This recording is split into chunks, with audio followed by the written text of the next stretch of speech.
Hello, saver. Whether you're saving for that trip to the tropics or saving for an emergency, now is the time to take advantage of Wells Fargo's savings options. Wells Fargo offers savings accounts that can help you save towards your goals. So, what are you saving for? Visit a Wells Fargo branch or wellsfargo.com/save to open a savings account today. Wells Fargo Bank, N.A., member FDIC. Fargo, the new virtual assistant from Wells Fargo, makes banking faster and easier. Like this. Fargo, what's my checking account routing number? And this. Fargo, turn off my debit card. And this. Fargo, what did I spend on groceries last month? And that's just the beginning. Do you, Fargo?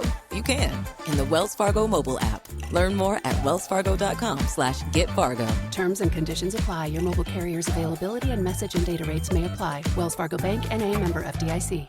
So our podcast is called Right and Wrong. Are these your notes? These Are these your notes about what we're going to say? Anything Nailed it. is the short answer. So how many novels did you not finish? Oh my God, so many. It was perfect. What's she talking about? This is nonsense. Ooh, a spicy question. I love it. This is it, guys. The big secret to getting published is you have to write a good book. You heard it here first. Hello and welcome back to the Right and Wrong podcast. Today, I am delighted to be chatting with award-winning young adult thriller author and co-host of the Delete My Browser History podcast. It's Cynthia Murphy. Hey, Cynthia, welcome to the show. Hello. Thank you for having me on. Oh, thanks for coming. How's things? Not too bad, thank you. Just recently moved house, so all a bit crazy and everything's in disarray, but my office is organised slightly, so. That was the priority, get everything in the office done. And the Christmas tree is up. Oh, yeah. So it's a complete chaos, but there is a Christmas tree in an office. Let's talk about the exciting post-Christmas news, and that is, of course, the release of your latest novel, The Midnight Game, January 5th, 2023. How is your elevator pitch? Ooh. Yeah, I can have a go. It's a new one, so I could give you one for the other two, but I've not had to do this one yet. Let's do the new one first, and then we'll compare it to how good your pitch is for the other two. Oh no, don't do that. Okay, so elevator pitch. 6 strangers meet on a paranormal website, and they decide to meet in real life to play the midnight game in order to prove whether the paranormal is real or not. However, not everyone is there for the same reason. There are 6 players, but how many of them will survive? That's a good pitch. I think you nailed it. I also love, you didn't mention it, but the name of the website is Deadit. Yes, yeah, because I wasn't allowed to use the other one. Yeah, of course. Well, I didn't want to. I wanted it to be a bit daft and, you know, people to recognise what it was supposed to be. Yeah, that makes sense. And as you mentioned, you've got the 2 other books. They're all dark thrillers. Mm-hmm. And I've heard from lots of authors that book number 2 can in some ways be the most challenging, but once you're on to 3, it's sort of a different story. Was that the case for you? Kind of. When I was doing book 2, I was working full-time as a teacher. So I was juggling the 2 of them. So, of course, book 1, you have all the time in the world because you're on your own schedule and you haven't got an agent yet. You don't have a publishing contract yet. Book 2, you have quite a tight deadline, or I did. So doing that with work was tricky. And it has a twist at the end that I obviously knew what the twist was. And the hardest bit for me was making sure that nobody else kind of saw it come in. So there was a lot of editing, a lot of pulling out things that might have given it away that to me seemed okay. And all that was done within like 6 months. So yeah, that was tight. And as part of the genre, I guess, all of your books they do generally involve like big twists and sort of changing the direction, surprising the reader. Yeah, I try. I'd love a twist. And I think as a writer, one of the things that gets taken away from you quite early is that element of surprise when you read a book or you watch a film, because once you start plotting out your own things, you recognise other people doing the same thing. So I like to try and have a twist that people won't guess. But then I'm also very aware that my readers are teenagers and they won't have seen the same amount of things that I've seen. So, you know, it might not be a massive shock to an adult reader who's devoured thousands of thrillers, but to a 14-year-old who is reading something like that for the first time, hopefully it's a big jaw drop moment. Sure. In the same way as like a lot of younger people won't have watched a film like The Sixth Sense because it would seem so old to them. Yeah, exactly. And, you know, we all remember that. That was spoiled for me before I actually watched it. But we all remember finding out the twist, don't we? Yeah. Gone Girl was mine. I remember where I was. I remember that moment of being like, oh my God. Yeah. And that's what I would love to do for a teenage reader. So when I get kind of reviews that are like, oh, it was really obvious and, you know, I saw it come in from page 1, it's generally an adult reader. Teenagers tend to quite like it. Yeah, people also say that as well. They're like, oh yeah, well, I always knew that was going to happen. And I'm not always convinced when people are telling the truth when they say that. No, and at the end of book 1, when some people were like, oh, it was so predictable. And I'm like, was it really? I can't really spoiler it, but I did a complete like 180. Yeah. And I don't think it was predictable, but there you go. Yeah. I mean, that's the kind of situation as well where it's not necessarily about what you've written as a story. It's about the sort of wider meta of how stories are written and how popular culture develops, in the same way that I'm sure you as someone who has studied the craft will do this when you watch television. And from episode 1 you can be like, okay, so that character is probably going to die, this character is going to end up doing this, that's going to be important because of like and my wife will be next to me and she's like, what do you mean, like what, how do you know these things? And I'm like, well, they wouldn't have shown it otherwise. Like there's too much emphasis on this. I always joke that my husband sits there and he'll either say to me, right, come on, tell me what's going to happen, or he'll be like, no, stop. And every now and then he'll look at me and be like, oh, come on. Why have they done that? I get really frustrated when they pepper those things in and there's no resolution at the end. Or I think, oh, actually, what I thought might have worked a little bit better than what they've actually done. Oh, yeah. That's always frustrating. The one that really grinds my gears is, and I love the Disney animated movies, but for me, they keep putting unnecessary prologues into them, which takes all the tension out of them. Ah, right. Okay. And if no one knows what I'm talking about, just next time, depending on, you know, whether you want to watch these kinds of movies, if you ever watch Tangled, try watching Tangled without the prologue. And I just think it's an objectively better film. Maybe it's, do you think it's done for children to give them that kind of element of understanding?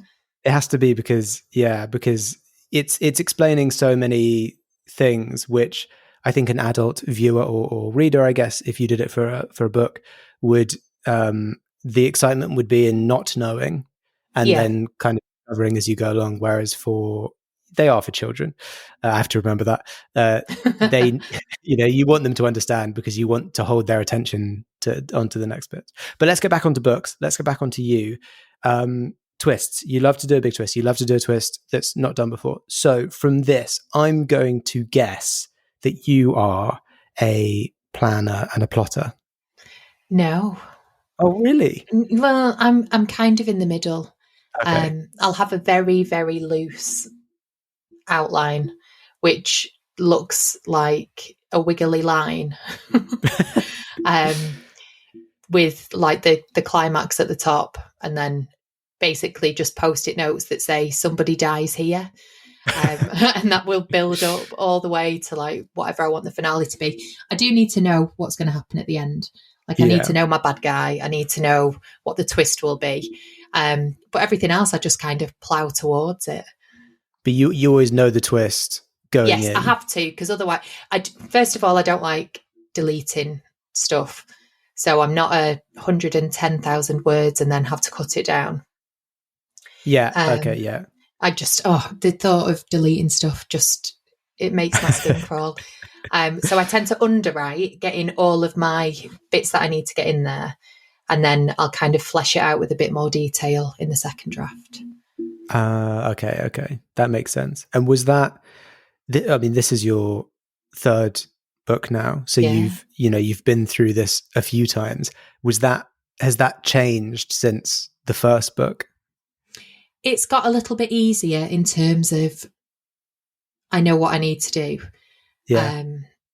I also know that when I get to the point where I'm panicking that I've done nothing, that's when the book will actually start. I was texting Georgia, who I do the podcast with, last year, and I was like, "Oh, and I've only done 10,000 words, and it's due in on such a date." And she went, "It's fine. This is just your process."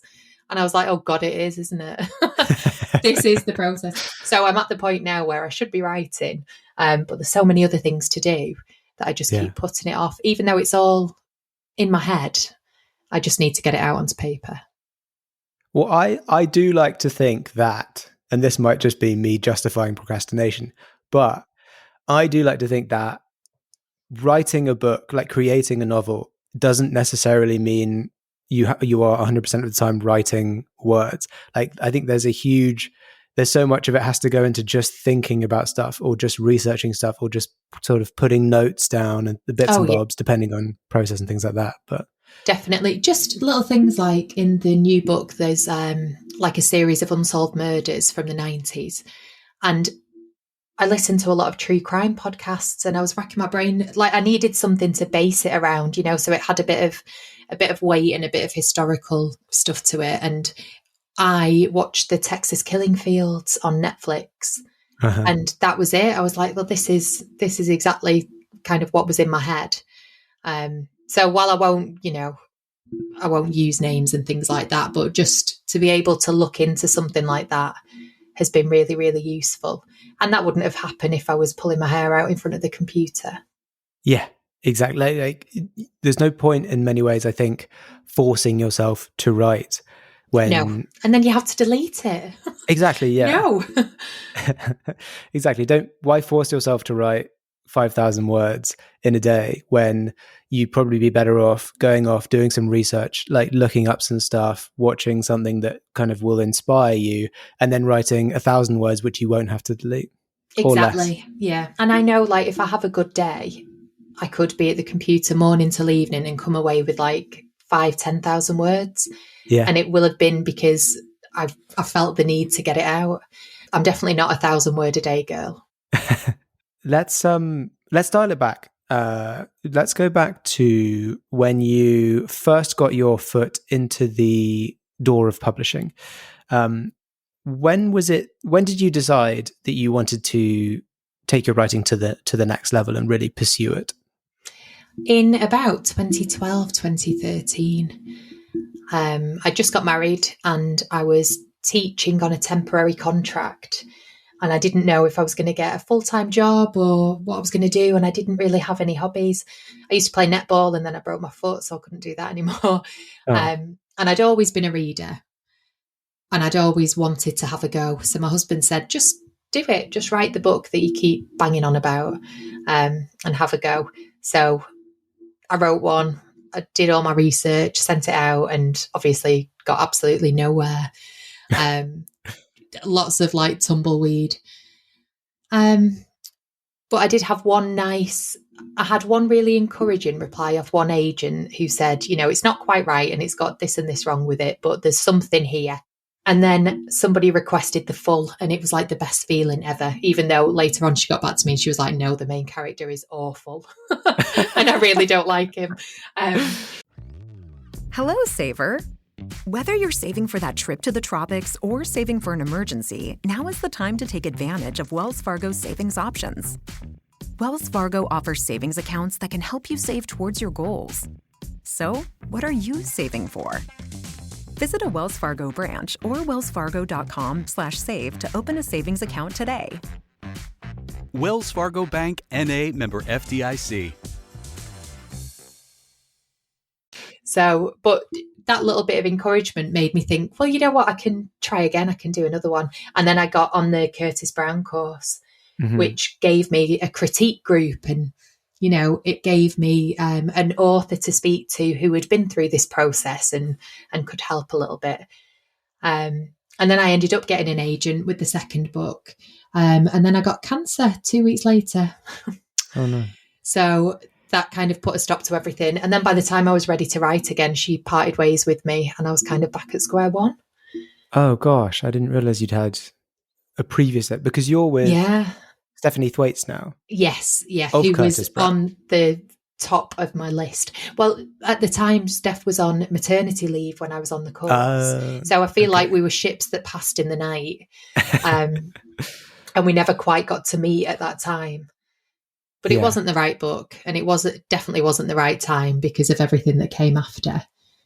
Yeah. Well, at least a happy ending in the end where you guys, you did become agent and author, and you have now released, soon to be released 3 books together. Yeah.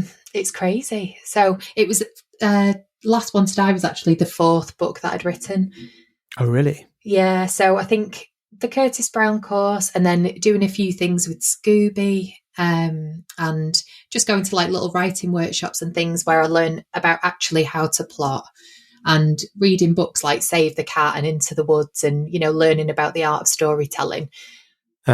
Once I'd had a few goes and then I put all of that together, it seemed to work it was called Creeper at the time. Because when I sent that out, I had 9 agent offers. What Last One to Die was originally called Creeper?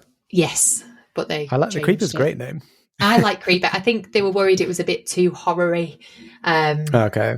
And they wanted to like slot it into the market with, the kind of thrillers that were doing really well at the time. Yeah. Was there so Last One to Die, the first book, Win, Lose, Kill, Die, the second book, and then The Midnight Game.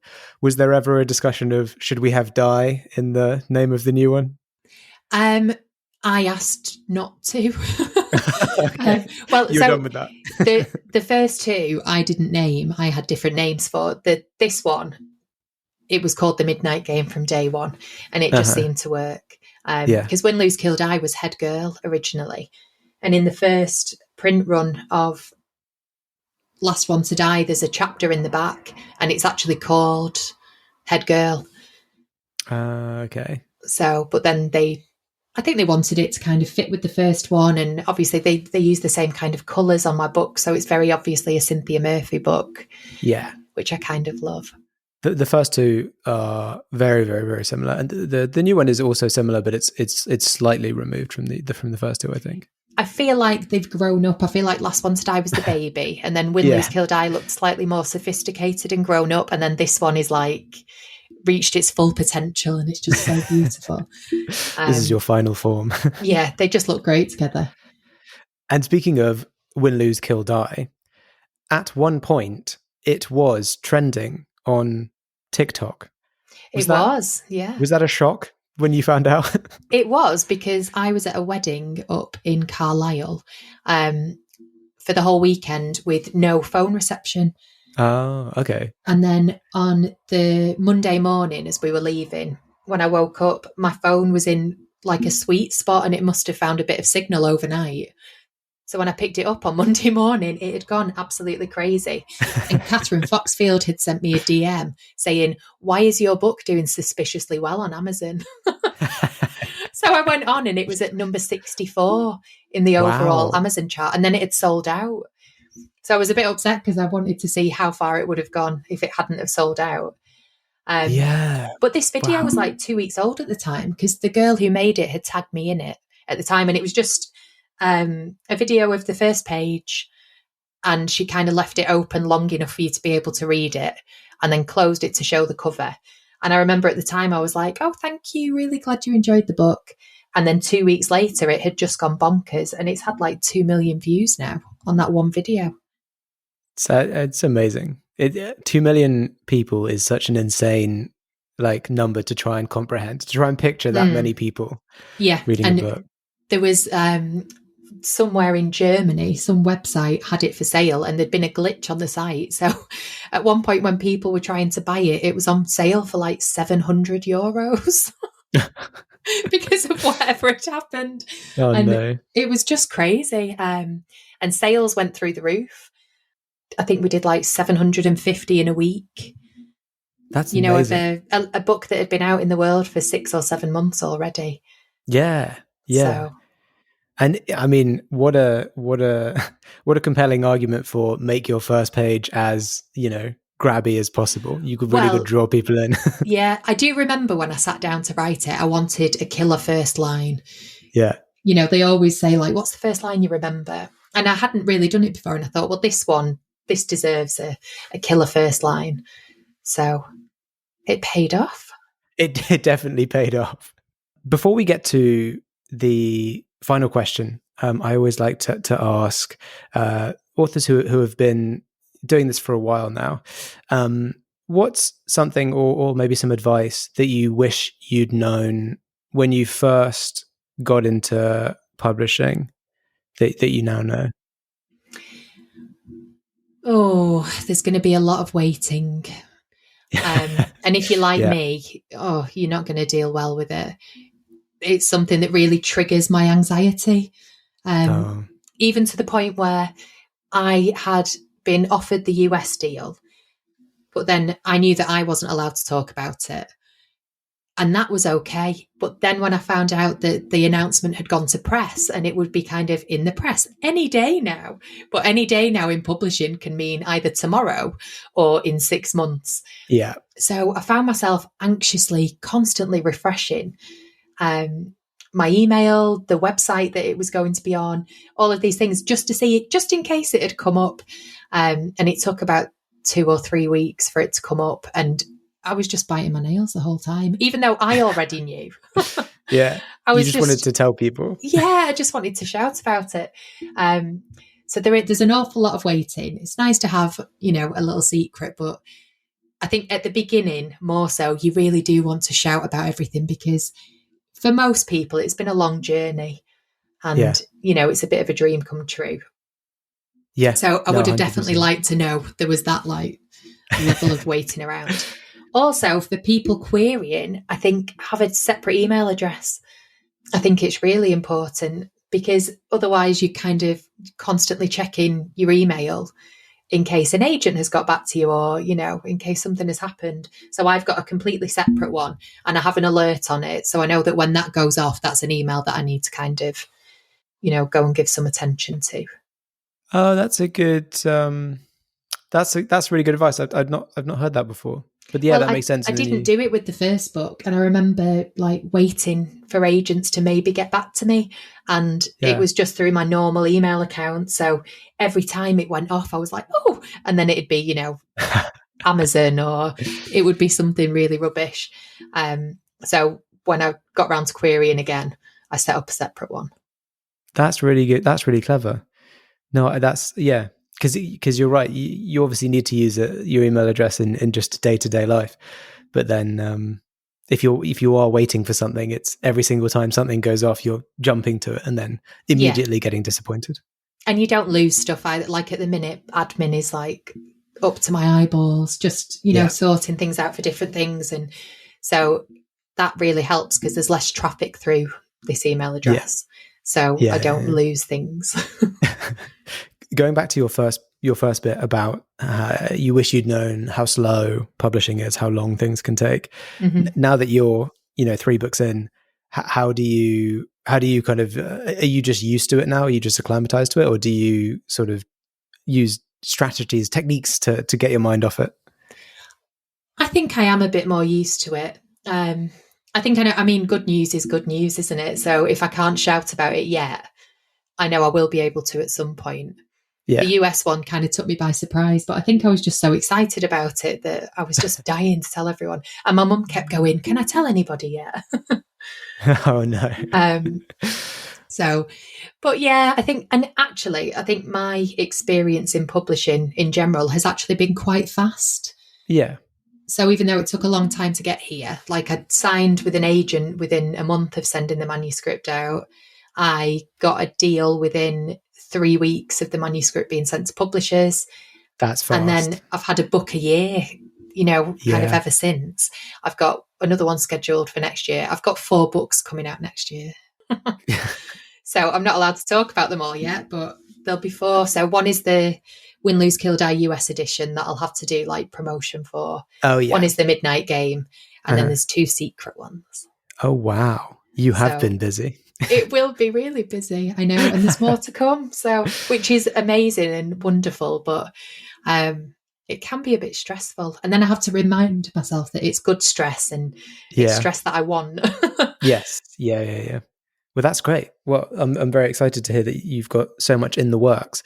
But I think that brings us to the final question of the interview, which is, as always, Cynthia, if you were stranded on a desert island with a single book, which book would you take? Okay, so I am a fan of the plot twist. So I'm going to throw you a big plot twist here. Because my book is not a horror or a thriller. It's The Historian by Elizabeth Kostova. Okay. Which is a bit of an oldie. So it must be at least 10 years old now. But it's a slight retelling of Dracula. And it's set in kind of 1970s, 80s Istanbul. There's bits of it set in Amsterdam. And it's just a beautiful historical novel, but it's got that slight edge of horror in it. It's just got a little bit of everything. So it's got the beautiful descriptions. It's got a really compelling storyline.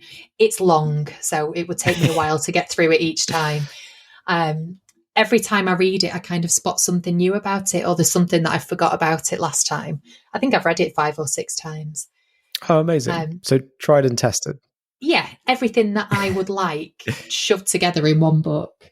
Amazing. So a bit spooky, a bit historical, good, strong female lead character in a time where strong female lead characters weren't really a thing. Yeah, sounds like you found the perfect book. A little bit of a love interest. Yeah, it's great.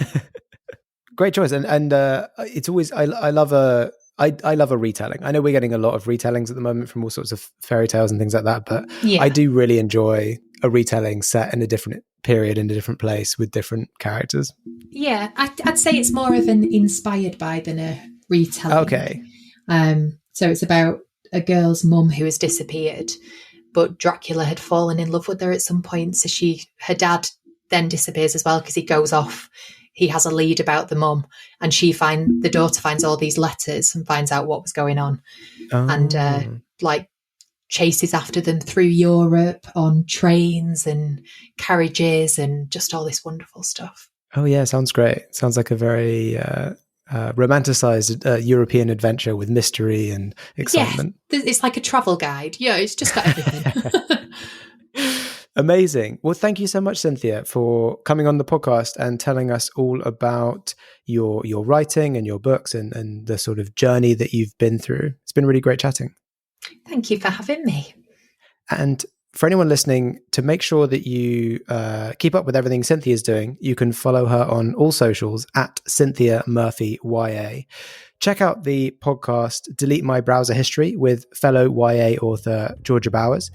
It's a lot of fun hearing about all the insane things that authors end up Googling to research their books. And of course, Cynthia's latest book, The Midnight Game, is out January 5th. So go and find it in all the usual places.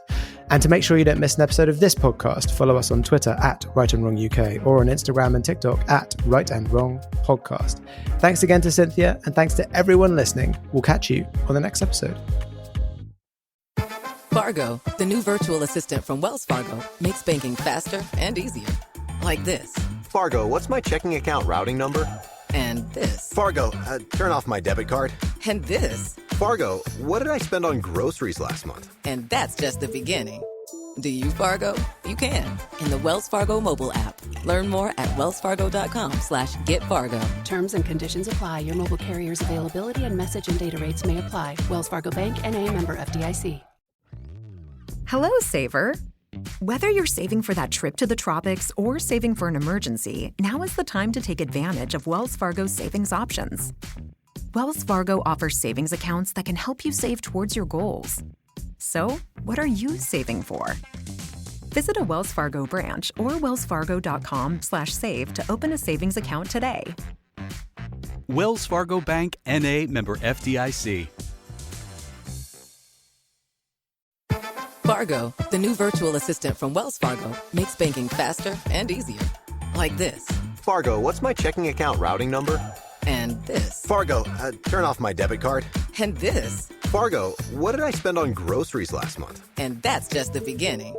Do you Fargo? You can in the Wells Fargo mobile app. Learn more at wellsfargo.com/getfargo. Terms and conditions apply. Your mobile carrier's availability and message and data rates may apply. Wells Fargo Bank, N.A., member FDIC.